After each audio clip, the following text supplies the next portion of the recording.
Olá, pessoal! Tudo bem com vocês? Sou professora Conceição Alencar e começa agora a sua aula de língua portuguesa. Se liga na TV Educação e no Portal do Estudante, que tem muito conteúdo para vocês. Na aula de hoje, vamos falar sobre as funções da literatura. Na verdade, essa é a parte 2. Quem perdeu a primeira aula sobre as funções da literatura, pode dar uma passadinha lá na plataforma Gonçalves Dias para acompanhar todo o processo que nós fizemos.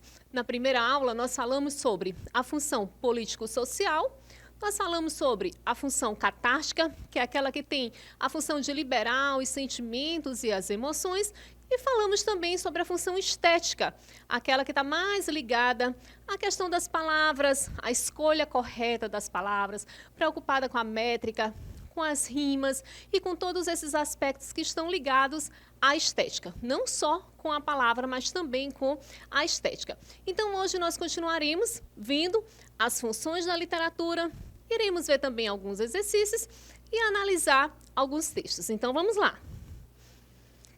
As funções da literatura.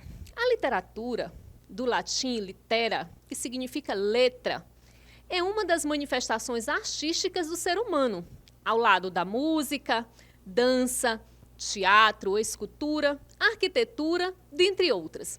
Ela representa comunicação, linguagem, criatividade, sendo considerada a arte das palavras. Então, como nós vimos também na aula passada, a literatura ela engloba tudo isso. Ela engloba o cinema, a música, a poesia. É um conjunto que se manifesta através da arte das palavras. É um conjunto bem completo, com várias significações e com várias interpretações. Algumas interpretações são feitas de forma bastante objetiva e outras são feitas de forma mais subjetiva. Então, vamos continuar aqui. Hoje nós vamos ver a função cognitiva. Qual seria essa função? Tem a função de transmitir o conhecimento. É uma função primordial de todo tipo de produção escrita e é, sem dúvida, a capacidade de transmitir informações. E com a literatura não seria diferente. Nos textos literários que têm função cognitiva, o objetivo é também transmitir conhecimentos ao leitor. Por exemplo, períodos da história, sentimentos variados, situações humanas diversas, características culturais, entre outras. Exemplo claro disso são os textos do quinhentismo no Brasil, que tratam de traçar uma descrição da terra e dos povos recém-descobertos, que é a carta de Pero Vaz de Caminha. Então, a literatura ela tem uma função. Quando a gente escreve, a gente tem uma intenção. E como nós vimos também, a literatura está muito ligada ao período histórico, ao período social e ao período cultural. Tudo que acontece naquele determinado momento é refletido também na literatura. Portanto, ele traz aqui essa questão cognitiva.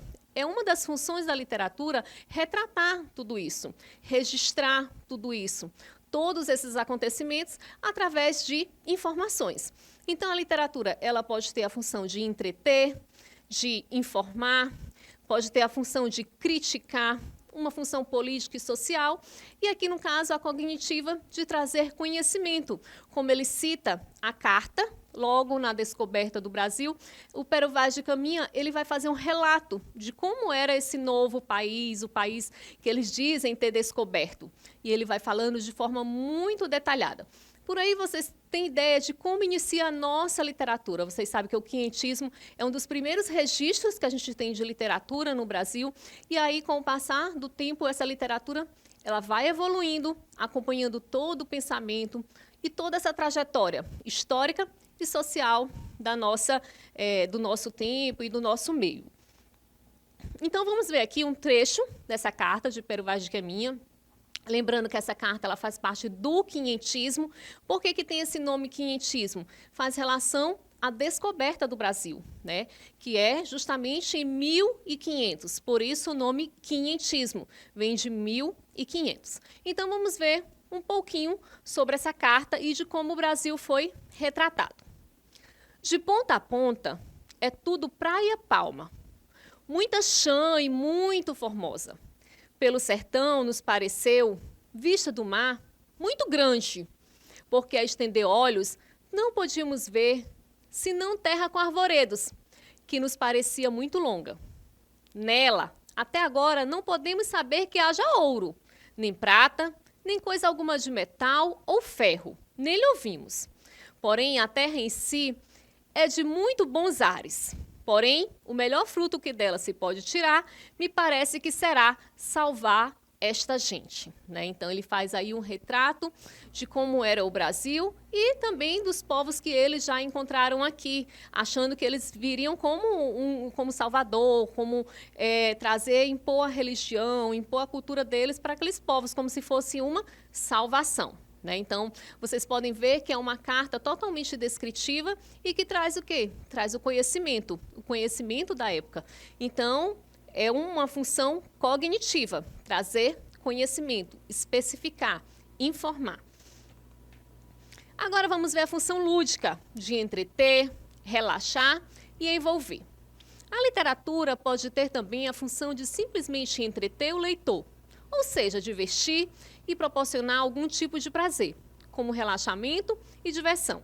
Essa é a função mais básica da literatura, pois, na realidade, o leitor sempre está em busca de textos literários que possam envolvê-lo, ou seja, que possa prendê-lo.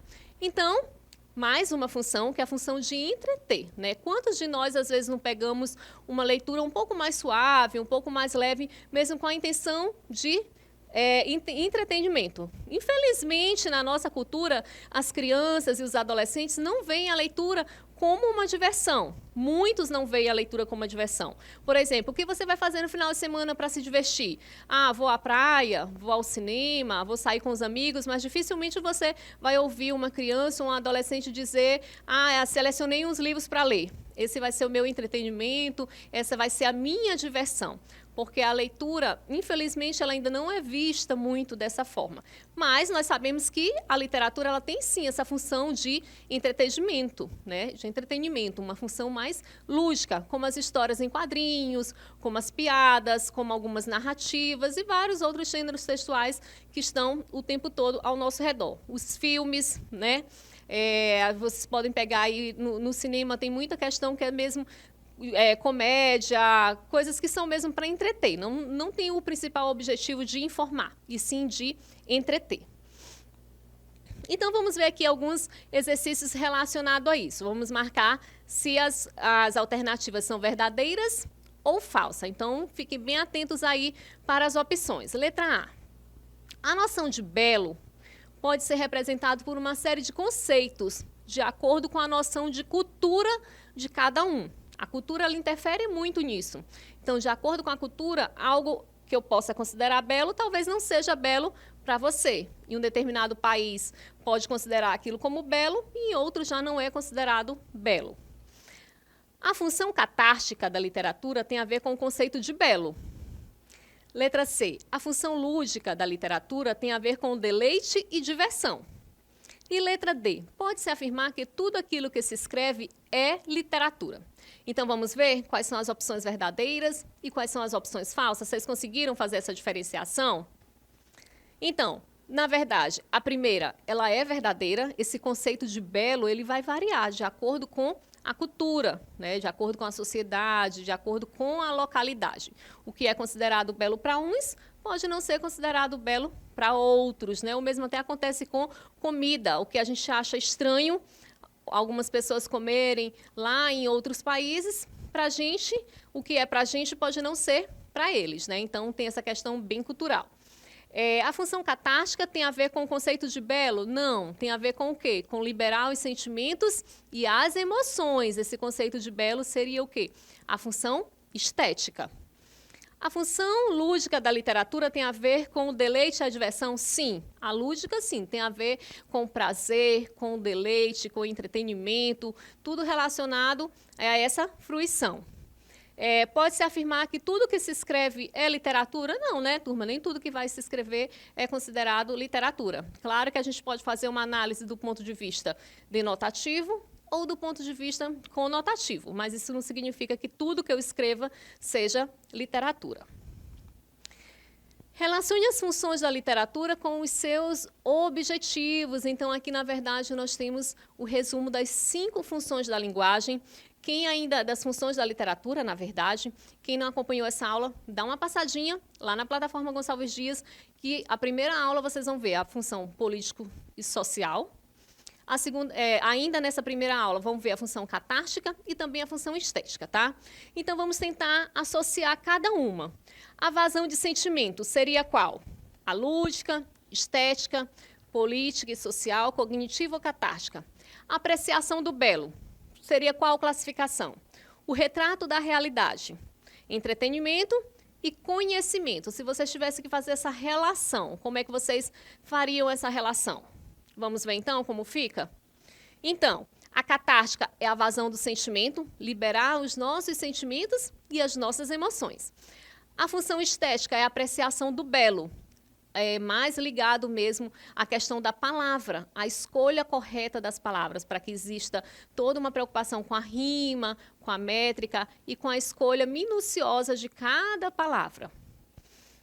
A letra C, política e social, é o retrato da realidade. Essa está o tempo todo presente, né? Seja através das notícias, das narrativas, através das charges. As charges são muito utilizadas com esse cunho político e social. É uma maneira que a gente tem de criticar e levar as pessoas a refletirem sobre determinado tema. A função lúdica, que é puro entretenimento, né? Uma leitura mais leve, mais compromissada, mesmo buscando o prazer. E a letra D, a cognitiva, que é em busca de uma informação, em busca do conhecimento. O tempo todo vocês estão fazendo uso dessa função da literatura cognitiva, através dos livros didáticos, através das aulas, através de videoaulas, vocês estão fazendo uso da função da literatura cognitiva. Então, não confundam função da literatura com função da linguagem. Nós vamos ver ainda uma outra aula sobre funções da linguagem. Então, agora vamos começar a analisar alguns textos. Vamos começar com esse texto aqui, que é do Ferreira Goulart, que diz assim: sou um homem comum, de carne e de memória, de osso e esquecimento. Ando a pé, de ônibus, de táxi, de avião. E a vida sopra dentro de mim, pânica, feita a chama de um maçarico, e pode subitamente cessar. Sou como você, feito de coisas lembradas e esquecidas, rostos e mãos, o guarda-sol vermelho ao meio-dia, em pastos bons, defuntas alegrias, flores, passarinhos, fachos de tarde luminosa, nomes que já nem sei. Então, é do grandioso escritor, um dos maiores escritores do século XX, Ferreira Goulart. Lembrando que Ferreira Goulart, ele é maranhense, né? Um poeta, um jornalista, um escritor maranhense, tá? Então, vamos aqui para a análise desse texto. O poema acima se insere em uma tendência contemporânea, em que a característica temática explora. Naquele poema, quais são as principais informações que ele traz? Está mais ligada ao sentimento, às emoções, ao cotidiano. Então, sempre quando nós escrevemos, quando alguém escreve, existe uma intencionalidade, existe algo que se sobressai. Então, o que mais se sobressai aqui nesse poema que nós acabamos de analisar? Letra A, seria uma visão idealizada aos acontecimentos objetivos da vida. Ele cita acontecimentos objetivos ou subjetivos. O experimentalismo formal, em sua forma mais criativa. O tom intimista, uma cultura popular. Ou, na verdade, uma cena do cotidiano. Então, qual vocês marcariam? Geralmente, vocês ficariam aí entre duas opções, né? Poderia ser um tom mais intimista, ou uma cena do cotidiano, algo que está mais relacionado a essa questão dos sentimentos e das emoções. Quando vocês ficarem entre duas opções, analisem bem e vejam aquela que mais prevalece, tá? Aquela que se sobressai. Então, a opção correta seria uma cena do cotidiano. O Ferreira Goulart ele vai colocando de uma maneira, né, muito subjetiva as coisas que iam acontecendo, e ele até traz o retrato de uma das cidades do Maranhão, que é Pastos Bons. Mais um texto para a gente analisar. Diz assim: 2 compadres viajavam de carro por uma estrada da fazenda, quando um bicho cruzou à frente do carro. Um dos compadres falou: passou um largato ali. O outro perguntou, lagarto ou largato? O primeiro respondeu, não sei. O bicho passou muito rápido, né? Então, como vocês podem ver ali na referência, é uma piada. Qual seria a função desse texto? A função da literatura nesse caso? Seria uma função político-social? Seria uma função catártica? A função lúdica? Ou a função cognitiva? O que vocês acham? Quando nós lemos piadas, quando nós lemos textos de comédia, seria mais com qual objetivo, né? Aqui no caso, eles estão conversando e aí quando passa o animal que o compadre fala, o outro faz, na verdade, uma correção quanto à pronúncia dele, né? Ele estava fazendo uma correção ortográfica, aí na maneira como o outro falou. Só que o outro nem percebeu que ele estava, na verdade, era sendo corrigido. E aí ele diz, não sei, não deu para ver, passou muito rápido e eu não consegui ver, né? Então, vamos aqui para as opções. Na piada, a quebra da expectativa contribui para produzir o efeito do humor. Esse efeito ocorre porque um dos personagens... Então, por que existiu o humor naquele caso, né? Existe uma quebra de expectativa, que é justamente essa quebra de expectativa que causa o humor, né? É engraçado que às vezes vocês se deparam com esses textos no Enem, né? Ou nos livros, nas apostilas, e vocês não conseguem identificar esse humor que o escritor traz, né? Mas sim, é um texto com efeito de humor. Então vamos lá. Letra A. Ele reconhece a espécie do animal avistado. Letra B. Ele tem dúvidas sobre a pronúncia do nome do réptil. Letra C. Desconsidera o conteúdo linguístico da pergunta. Letra D. Constata o fato de um bicho cruzar à frente do carro. Ou letra E. Apresenta duas possibilidades de sentido para a mesma palavra. Então, o que foi que causou, no caso, o que causou o humor na situação? Seria o quê? Ele desconsidera o conteúdo linguístico da pergunta. Na verdade, ele nem percebeu que ele estava sendo corrigido em relação à ortografia. Ele desconsidera totalmente e ele diz que não deu tempo de ver porque passou muito rápido. Então, é isso que causa um humor naquela determinada situação. Vamos para mais um texto. Falso moralista. Você condena o que a moçada anda fazendo e não aceita o teatro de revista. A arte moderna para você não vale nada. E até vedete você diz não ser artista. Você se julga um tanto bom e até perfeito. Por qualquer coisa, deita logo falação. Mas eu conheço bem o seu defeito e não vou fazer segredo não. Você é visto toda sexta-feira no Joá. E não é só no carnaval que vai para os bailes se acabar. Fim de semana, você deixa a companheira e no bar com os amigos bebe a noite inteira. Segunda-feira, chega na repartição.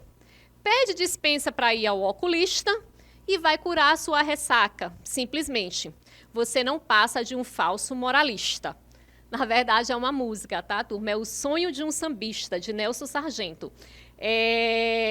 O título, vocês já podem ver, né? Falso moralista. Então, é justamente isso que ele critica, né? Ele vai citando algumas coisas que ele faz ao longo da semana e quando chega no trabalho, ele inventa uma desculpa para não ter que ir trabalhar, né? Então, vamos aqui para a pergunta. As letras de samba normalmente se caracterizam por apresentarem marcas informais do uso da linguagem. Nessa letra de Nelson Sargento, são exemplos dessa marca. Turma, quando vocês forem responder uma questão, peguem bem o comando da questão. O que a questão está querendo saber? Ele quer saber especificamente aqui sobre as marcas informais da língua. Uma dica que vale muito é você grifar o comando da questão. Então, dá sempre uma grifada no que ele pede. Às vezes é a exceção, às vezes é a opção correta, às vezes ele quer a opção incorreta. Então, nós temos que estar muito atentos ao comando da questão. Aqui, no caso, ele quer os recursos informais da língua. Então, quais que não estão numa linguagem mais formal, mais culta, está numa linguagem mais cotidiana, mais informal. Vamos ver quais são. Letra A, falação e para os baile. Letra B, você e teatro de revista. Letra C, perfeito e carnaval. Letra D, bebe bem e oculista. Ou letra E, curar e falso moralista. Então, qual que está mais perto da nossa linguagem cotidiana, da linguagem do dia a dia, que não tem marcas formais? Qual seria? Então, na verdade, seria a letra A, né? Falação e para os bailes, tá? Uma linguagem mesmo mais cotidiana. Então é isso, turma, dá uma passadinha lá na plataforma Gonçalves Dias, olha a primeira aula sobre funções da literatura, essa aqui é a nossa segunda aula sobre esse tema. Faz essa ligação entre as duas aulas, façam os exercícios e eu aguardo vocês na próxima aula. Um grande abraço e até a próxima.